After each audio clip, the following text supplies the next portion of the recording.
شخصیت کا ذکر آج کریں گے جن کو میرے نبی پاک علیہ السلام نے فرمایا، حضور نے فرمایا، صحیح بخاری میں موجود ہے، فرمایا یہ نیک آدمی ہے۔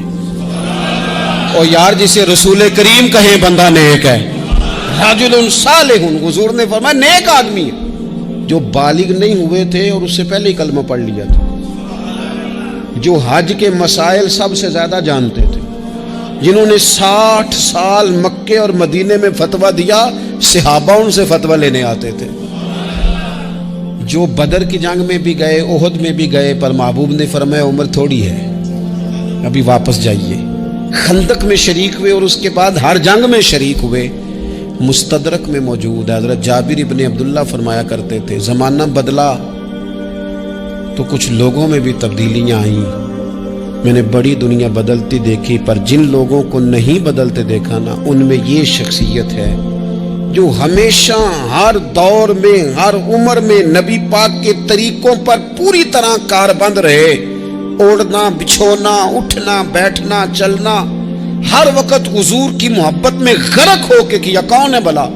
حضرت عمر کے بیٹے سیدنا عبداللہ ابن عمر رضی اللہ تعالی عنہ، ابھی بالغ نہیں ہوئے تھے، مسلمان ہو گئے، اور زندگی ساری مصلی سے لگ کے گزاری، عبادت کی، ریاضت کی، تقوی، جد و جہد، معاملہ فہمی، جہاد۔ والد امیر المومنین ہے، لیکن صاحبزادے کی خواہش ہے کہ مجھے فوج میں بھیجو، میں جہاد کرنا چاہتا ہوں، اور جہاد بھی سپہ سالار بن کے نہیں، سپاہی بن کے کرنا چاہتا ہوں۔ سب سے پہلی بات تو یہ تھی کہ علم و فضل بڑا تھا،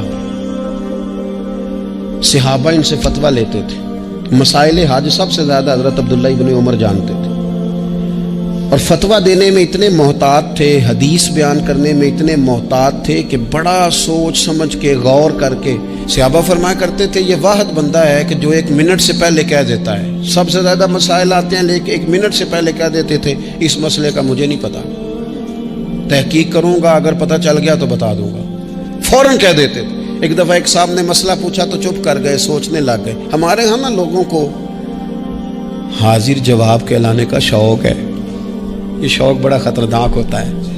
اگر آپ حاضر جواب ہیں تو بڑی اچھی بات ہے، لیکن حاضر جواب کہلانے کا شوق تو نہ پیدا کریں۔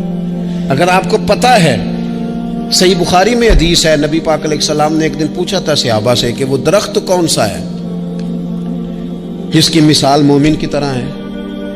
تو حضرت عبداللہ ابن عمر کہتے ہیں مجھے پتا تھا کہ وہ کھجور کا درخت ہے، اور میں نے جواب نہیں دیا۔ کیوں نہیں دیا؟ فرمانے لگے ابو بکر صدیق بیٹھے، فاروق اعظم بیٹھے، مولا علی بیٹھے، بزرگوں کی موجودگی میں میں جواب دیتا پھروں، یہ ٹھیک نہیں ہوتا، یہ صحیح نہیں ہوتا۔ یہاں تو بڑے لوگ، امام غزالی فرماتے ہیں جب میں اپنے مرشد سے مرید ہوا تو مجھے کہنے لگے بیعت میں نے کر لیا، آج کے بعد نہ تقریر کرنی ہے، نہ مدرسے میں سبق پڑھانا ہے، نہ کسی کو مسئلہ بتانا ہے۔ اور یہ بڑا مشکل کام ہوتا ہے، بندہ مولوی بھی اور تقریر ہی نہ کرے، اس کو زنگ لگ جاتا ہے، اور مسئلہ ہی نہ بتائے تو بدعزمی ہو جاتی ہے۔ یہاں تو جس کو 6 مسئلے آ جائیں وہ امام کو نماز نہیں پڑھانے دیتا، وہ کہتا ہے پہلے انٹرویو لوں گا تیرا کہ تو پورا تجھے آتا ہے پھر آگے چلے گا تو۔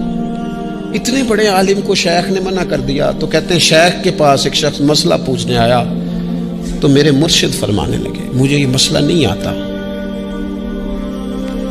تو امام صاحب کہتے ہیں کہ میں نے اسے کہا مجھے آتا ہے، میں بتاؤں؟ کہتے میرے شیخ مسکرا پڑے، کہنے لگے غزالی میں تو تیرے ساتھ ساتھ اپنی میں بھی مارنا چاہتا تھا، پر تیری ابھی مری نہیں، پر تو کہتا ہے میں بتاتا ہوں۔ کچھ دیر چھوڑ دے، سارے مسئلے بتانے نہیں چاہیے، اس پہ عمل بھی کرنا چاہیے۔ میرے عزیز حضرت عبداللہ ابن عمر اتنا بڑے مفتی ہیں، مفتی مدینہ ہیں، مفتی مکہ ہیں، لوگ مسائل حج پوچھتے ہیں، بڑے بڑے استنباط کرتے ہیں قرآن و حدیث سے۔ ایک آدمی نے مسئلہ پوچھا تو حضرت عبداللہ ابن عمر فرمانے لگے دیر تک سوچا، دیر ہو گئی سوچتے سوچتے، تو وہ شخص کہنے لگا حضور اتنی دیر کیوں سوچ رہے ہیں؟ تو آپ فرمانے لگے تمہارا کیا خیال ہے کہ جو سوال تم مجھ سے پوچھتے ہو اور جو جواب میں تمہیں دیتا ہوں اس کے بارے میں رب مجھ سے سوال نہیں کرے گا؟ اللہ کی بارگاہ میں نے جواب نہیں دینا، تو میں سوچ سمجھ کے دے رہا ہوں تاکہ اس کا حساب دینا پڑے تو میرے لیے مشکل نہ ہو جائے۔ میرے عزیز حضرت عبداللہ ابن عمر سے کسی نے سوال پوچھا تو سیدنا عبداللہ ابن عمر رضی اللہ تعالیٰ عنہ کہنے لگے مجھے نہیں آتا اس سوال کا جواب، اور جب کہا نا نہیں آتا تو فوراً کہنے لگے عبداللہ، خود اپنے آپ سے بات کرتے ہیں، کہتے ہیں عبداللہ رب تیرا بھلا کرے، اس بات پہ ہمیشہ ڈٹے رہنا، جو بات نہ آتی ہو وہ کبھی کہنا نہ، جس کا پتہ نہ ہو اسے کبھی کرنا، جب تک پوری تحقیق نہ ہو بلا وجہ ہوتا زنی نہ کرنا، بلا وجہ ہوتا زنی نہ کرنا۔ یہاں کا ہے ہمارے صوفیاء نے، یہاں کا علم و بس کری ہو یار، ایک کوئی حرف تینوں درکار، صحیح کر کے پہلے اچھی طرح کر کے پرکھ پھر بات کر۔ تو علم بڑا تھا، تقوی بڑا تھا، اس کے ساتھ ساتھ پھر یہ تھا کہ غریب پروری بڑی تھی۔ ایک بندہ خیرات لے کے گیا، وہ پھر لائن میں لگ گیا ہے، اسی کیا کیدا پلا تو پھر آ گیا ہے۔ تو حضرت عبداللہ ابن عمر کو بندہ دوبارہ آتا نا تو کسی سے قرضہ لے کے کہتے یار اس کو بڑی ضرورت تھی تو دوبارہ آیا ہے نا، ایک دفعہ تم ذرا دے دو، میں تمہیں دے دوں گا، اس کو دینا ہے۔ جتنی دفعہ شام کو کھانا کھاتے اتنی دیر حضرت عبداللہ ابن عمر کھانا نہیں کھایا کرتے تھے جب تک کوئی یتیم آ کے دسترخوان پہ بیٹھ نہ جاتا، نہیں گزارا ہوتا۔ اور یار کیسے لوگ کھا لیتے ہیں، اعلیٰ غذائیں کھا رہے ہیں، اور ایک طرف ایک بہن مجبور بیٹھی ہے، بھائی مجبور بیٹھا ہے، سسرالی رشتہ داروں میں لوگ مجبور بیٹھے ہیں، عزیزوں میں لوگ مجبور بیٹھے ہیں، یتیم غریب مسکین، اور یہ روز نئے سے نیا ذائقہ، جب تک یتیم نہ ہوتا کھانا نہ کھاتے۔ اور صدقات و خیرات بھی کرتے تو جس طرح ہم کرتے ہیں نا، ناراض نہ ہونا۔ کبھی کبھی نا بعض لوگوں کو بانٹتے دیکھتے ہیں تو تکلیف ہوتی ہے، آپ نے دینا تو ہے تو اگر خوش دلی سے دے دیں، عطا تو کرنا ہے تو اگر چلو صحیح طریقے سے ہو جائے، ہنس کھیل کے ہو جائے، پریشان نہ کیا جائے سائل کو، تو کتنا اچھا ہے۔ ان صوفیاء کا بھی ہم نے تذکرہ کتابوں میں پڑھا ہے جو کہا کرتے تھے اگر رب نے دروازے پہ کسی کو بھیجا ہے تو اس کا مطلب ہے اللہ راضی ہے، لیکن ہمارا لہجہ اتنا سخت ہوتا ہے۔ حضرت عبداللہ ابن عمر ایک اونٹنی پہ بیٹھے تھے، اونٹنی بڑی پیاری لگی، بڑی خوبصورت تھی، بڑی بہترین تھی، بڑی صاف ستھری تھی، تو 2-3 دفعہ اپنے غلام سے کہا یار بڑی پیاری ہے، بڑی خوبصورت ہے، دیکھو اس کا چلنے کا انداز کتنا نرالا ہے۔ آج کل بھی ڈرائیور گاڑی چلاتے ہیں تو کہتے ہیں بڑی ہلکی پھلکی ہے جی، بریکیں بھی بڑی ٹھیک ہیں جی اس کی، فلاں معاملہ بھی اس کا بڑا صحیح ہے۔ وہ اتنی پسند آئی اونٹنی تو اونٹنی سے اترتے ہی فوراً کہنے لگی اس کو نشان لگا کے قربانی کے جانوروں میں چھوڑ دو، یہ زیادہ پیاری ہے، اسے رب کے راستے میں خیرات کریں گے۔ کیوں؟ ایک باریک نقطہ صوفیاء نے بیان کیا ہے۔ اللہ کے نیک بندے کہتے ہیں کسی جگہ بھی تمہارا دل اللہ رسول کے مقابلے میں الجھنا نہیں چاہیے۔ کوئی ایسی چیز جو رکاوٹ بن رہی ہو، رکاوٹ،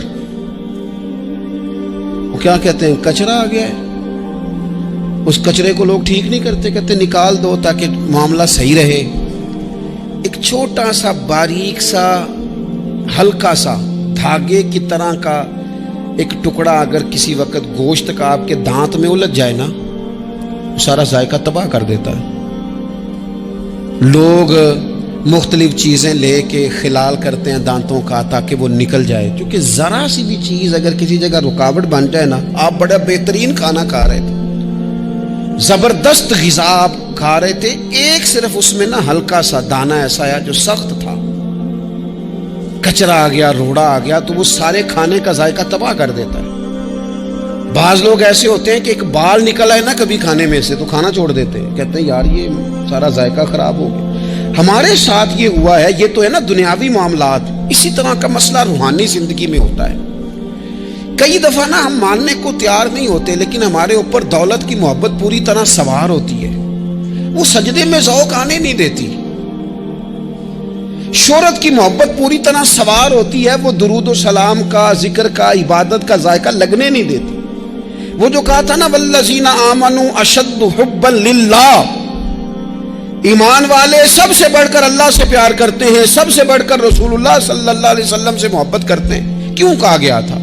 اس لیے کہ ان محبتوں کے مقابلے میں ذرا بھی کوئی اور محبت آتی ہے روحانی ذائقہ خراب کر دیتی ہے، ہمارا دل نہیں لگتا، ہم بور ہوتے ہیں، ہم پریشان ہوتے ہیں۔ مسئلہ یہ ہے کہ جس دل میں صرف رب رسول کو ہونا چاہیے تھا وہاں شہرت آ گئی ہے، شہرت کی محبت آ گئی ہے، دکھاوا آ گیا ہے، مال آ گیا ہے، کئی قسم کے ہم نے بت معاذ اللہ اکٹھے کر لیے، اور پھر وہ ساری کیف مستی آئے، یہ کیسے ہو سکتا ہے؟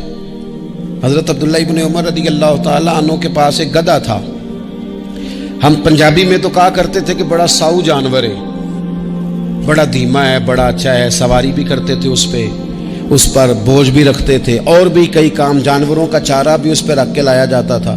بہت سارے لوگ اس کی تعریف کرتے تھے کہ ظاہر ہے اس وقت یہ جانور ہر گھر کی ضرورت ہوتے تھے. لوگوں نے بڑی تعریف کی کہ جناب یہ گدھا بڑا اچھا ہے، بڑا عمدہ ہے. اب بعض چیزیں ایسی ہوتی ہیں جن سے دل لگ جاتا ہے.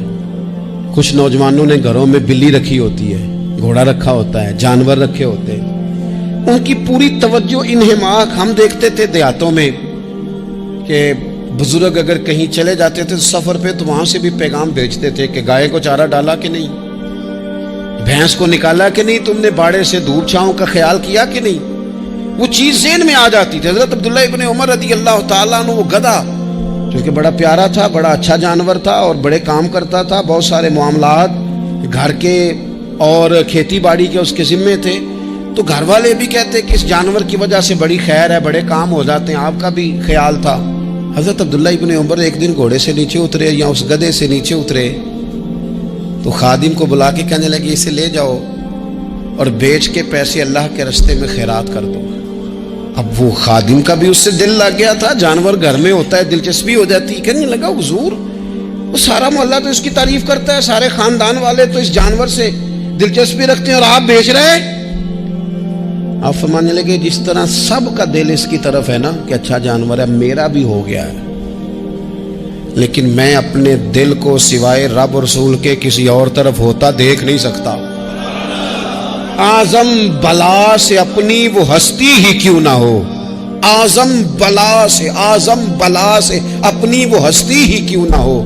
جو چیز اس کی راہ میں حائل ہو پھونک دو، جلا دو ایسی ساری چیزیں جو ان کے راستے میں آتی ہیں. فرمایا اس کی طرف توجہ ہونے لگی ہے، لہذا میں اسے اب رکھ سکتا. مزاج تھا، طبیعت تھی، طریقہ اس طرح کا تھا کہ وہ. پھر ایک اور بات بڑی خوب تھی، حضرت عبداللہ ابن عمر ان لوگوں کی پذیرائی بڑی کرتے تھے جو خیر کا کام کرتے تھے. دینی کام کوئی بندہ بھی کرے اس کی پذیرائی ہو، اس کی تعریف ہو، خیر کے جملے ہوں تاکہ دینداری پھیلے. حضرت عبداللہ ابن عمر رضی اللہ تعالیٰ عنہ کو نا غلام آزاد کرانے کا بڑا شوق تھا. دیکھیں نا ایک بندہ کسی نے خرید لیا ہے، وہ اس کا پابند ہے، بڑی تکلیف میں ہوتے تھے لوگ. غلام 1000 سے زیادہ غلام آپ نے آزاد کرائے تو آپ جب غلام خریدتے تھے نا تو نظر کرتے تھے جو غلام ذرا زیادہ نمازیں پڑھتا اسے آزاد کر دیتے. تو غلاموں نے اس طرح کیا، انہیں پتہ چل گیا، انہوں نے بھی نا لمبی لمبی نمازیں شروع کر دی. تو حضرت عبداللہ ابن عمر کو پتہ چلتا، آزاد کر دیتے. ایک دن آپ کے بیٹے کہنے لگے حضور یہ آپ کو دھوکہ دیتے ہیں، لمبی لمبی نمازیں پڑھتے ہیں، آپ آزاد کر دیتے ہیں، بعد میں پتہ نہیں 5 بھی پوری پڑھتے ہیں کہ نہیں پڑھتے. تو حضرت عبداللہ ابن عمر کہنے لگے پتر تیرا کیا خیال ہے، مجھے نہیں پتا. کہا حضور پتہ ہے. فرمانے لگے یہ مجھے رب کے نام پر دھوکہ دینا چاہتے ہیں، جو رب کے نام پہ دھوکہ دے روز دے، میں روز دھوکہ کھانے کو تیار ہوں. دوسری بات یہ تھی حضرت عبداللہ ابن عمر میں کہ نبی پاک سے محبت کوٹ کوٹ کے بھری ہوئی تھی. حضور کا ذکر آتا تو رو پڑتے، ان جگہوں پہ جا کے ڈھونڈ ڈھونڈ کے بیٹھتے جہاں نبی پاک نے وقت گزارا ہے. ایک درخت کا پتہ چلا کہ یہاں حضور تھوڑی دیر آرام فرما ہوئے تھے، انہوں نے دیکھا تھا یا انہیں معلومات ہوئی تو ہمیشہ اس درخت کو پانی دیتے، اس کا خیال کرتے، کہتے یہ درخت ہمیشہ تر و تازہ رہے، یہاں میرے نبی پاک نے تھوڑا وقت گزارا ہے.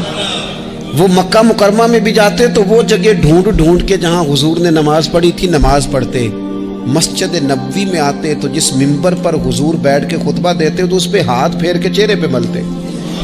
حضور کی قبر انور پر حاضری دیتے، السلام علیکہ یا رسول اللہ کہہ کے اس بارگاہ عالی مرتبت میں حاضری دیتے. حضرت صدیق اکبر کو سلام کرتے، حضرت عمر کو سلام کرتے. پیر سن ہو گئے ایک دفعہ چلتے چلتے تو کسی نے کہا جس سے سب سے زیادہ پیار ہے نا اسے پکارو، پیر ٹھیک ہو جائے گا. تو فوراً کہنے لگے یا محمد صلی اللہ علیہ. اور یہ امام بخاری نے لکھا ہے الادب المفرد میں، خود امام بخاری لکھتے کہ حضرت عبداللہ ابن عمر نے یا محمد کہا اور ان کا پیر سویا ہوا ٹھیک ہو گیا. یہ لوگ بڑی محبت کرنے والے. آپ فرمایا کرتے تھے شاید زندگی میں لوگوں نے کسی سے اتنا پیار کیا ہو جتنا نبی پاک علیہ السلام کے غلاموں نے مجھ سے کیا ہے. ہر وقت لوگ ان کے گرد رہتے، لوگ محبت کرتے۔ حجاج بن یوسف جب حکمران بنا نا تو بڑا ظالم تھا، اس کو یہ بات اچھی نہیں لگتی تھی کہ ہر وقت لوگ حضرت عبداللہ ابن عمر کے پیچھے گھومیں، بادشاہوں کا خیال